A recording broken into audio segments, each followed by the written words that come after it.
விளையாட பார்த்து விழாது ஏந்திருக்கிறது இதெல்லாம் சகஜம். இதுக்கெல்லாம் சண்டை எடுத்துட்டு இருப்ப. இதுக்காக எத்தனை வாட்டி நீ போய் இது பண்ணிருக்க முடியும்? நீ குழந்தை வேற இப்போ ஹாஸ்பிட்டலுக்கு போயிருக்கு. உன் குழந்தை எங்கடி வாழன்னு சொல்லுடி. என் பொண்ணு இப்பதான் அழுதுட்டு சமாதானப்படுத்தி அவர் ஐஸ்கிரீம் வாங்கிட்டு எடுத்துன்னு போயிடாரு. ஐயோ ஐயோ ஐயோ ஐயோ ஐயோ ஐயோ ஐயோ இந்த நியாயத்தை கேட்க யாரு வருவா? உன் புள்ளி தப்பு பண்ணிச்சு, என் புள்ளைய தானடி தள்ளி விட்டுச்சு.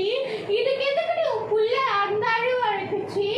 ஆமா போட்டு அடிச்சேன்ல, அது ஏன்டா தள்ளி விட்டேன்னு. அதனால அவன் போய் ஐஸ்கிரீம் வாங்கி சாப்பிட்டு வரணும். இதெல்லாம் பார்த்தா எனக்கு போக்கு மாதிரி இருக்குது. முதல்ல புருஷனும் புள்ளைய வர சொல்லுடி.